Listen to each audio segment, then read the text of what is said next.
Akanksha Mishra, your TGT science teacher, is again back with your that chapter of nutrition in plants. So we will continue from last topic, photosynthesis, which we have discussed earlier. What I have taught you on yesterday, that photosynthesis is a process by which plants their food using carbon dioxide and water in the presence of sunlight and chlorophyll, and what they obtain as a food, that is carbohydrate plus oxygen. Oxygen is used by the humans for their respiration, and CO2 that is used by the plants for their respiration and their breathing. Coming to the next point, there is other modes of nutrition in plants. As we are already discussing the topic nutrition in plants, so we have discussed two types of nutrition yesterday, that was autotrophic and heterotrophic. In autotrophic, what we have discussed? We have discussed that autotrophic is a self-preparation of food by the plants, and heterotrophic is dependent on for the food on others. That is, plants are the self-dependent, that is they are autotrophic, and the animals and the humans are the heterotrophic. That's heterotrophs, and that is they are the comes under the heterotrophic mode of nutrition. Now coming to the other modes of nutrition in plants, those are the first one is the heterotrophic mode. That is heterotrophic mode is you must be knowing that dependency on others. Dependency on others means दूसरों पर आधारित होना means for their food, for their survival. If we will get food, then only we can survive. So for the food, we animals and humans are dependent on others. That's why they come under the category of heterotrophic mode of nutrition. Not only, students, listen this carefully, not only animals and humans are heterotrophic mode of nutrition, but also some plants are there which comes under the category of heterotrophic mode of nutrition. That is, example you can see of the cuscuta. Cuscuta is a parasite. You must have heard about the leech. Leech is a joke that depend on other animals for his survival, for his food and for his nutrition. In same way, plants like cuscuta are also dependent on other plants. You must have seen twinning branches on the trees, that these twinning branches are the climbers or the type of the cuscuta plants. This cuscuta plant is a type of parasite that depend on its host. Host means this plant. This plant is a host, and this cuscuta is a parasite. So dependency for food on other plants as a parasite comes under the category of heterotrophic mode of nutrition, means depending on others for their food. Now the next topic is insectivorous plants.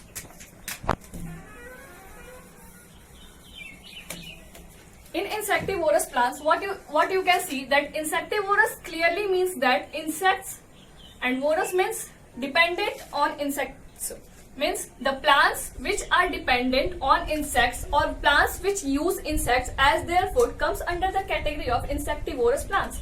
Like example, you can see the pitcher plant or the Nepenthes also you can see. Nepenthes is also one of the example of this insectivorous plants. So you can see one of the figure of the pitcher plant, that it has a lid over it.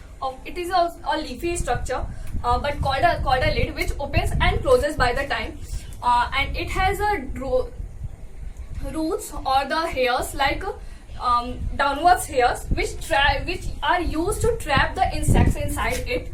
Like any insect when comes with its smell or the color, whenever.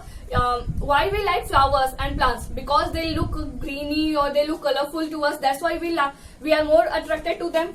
Same way, the insects also are attracted to these types of plants which are colorful and very good looking one. So when insects come near to this lid, then these hairs which are in downward movement, they trap insects inside them and close its lid. And when it closes its lid, then the insect is unable to get out of it, and after that, confirm is that surely it will die off. So after getting that, whatever nutrition and whatever things they use, this plant is used to absorb it from the insects. So taking food or the nutrition from the insects are done by the insectivorous plants or the pitcher plant or the Nepenthes plant. Next one is the saprotrophs. What is saprotrophs? Means plants, saprotrophs are the plants that depend on the dead and decaying matter. Dead and decaying matter मतलब means सड़ा हुआ चीज, means सड़ा या मरा हुआ चीज जो होती है, that is the comes under the category of the saprotrophs. So saprotrophs example you can see one of the fungi.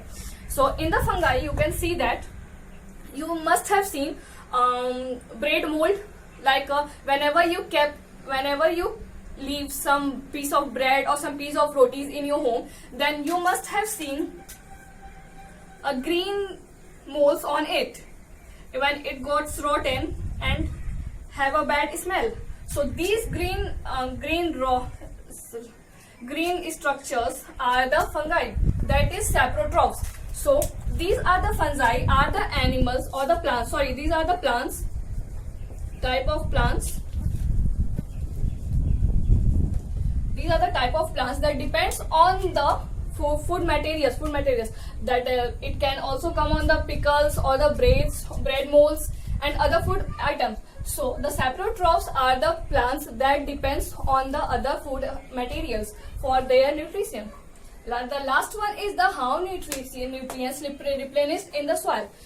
Students, you must have seen many times that farmer used to spray the manure, fertilizers, NPK. What do you mean by NPK? Nitrogen, potassium and phosphorus solution in the soil. Why they used to spray this solution in the soil? To increase the fertility of the soil, so as to get the good crop productivity and crop production. Whenever they will get good crop productivity and crop production, why? Because those nutrients are to be absorbed from the root hairs to the plants, and plants can easily make their food easily. So that's why the farmers used to spray these solutions of urea, potash and NPK in the soil. That's all of this topic, students. If you have any doubt, you feel free to ask me. Thank you.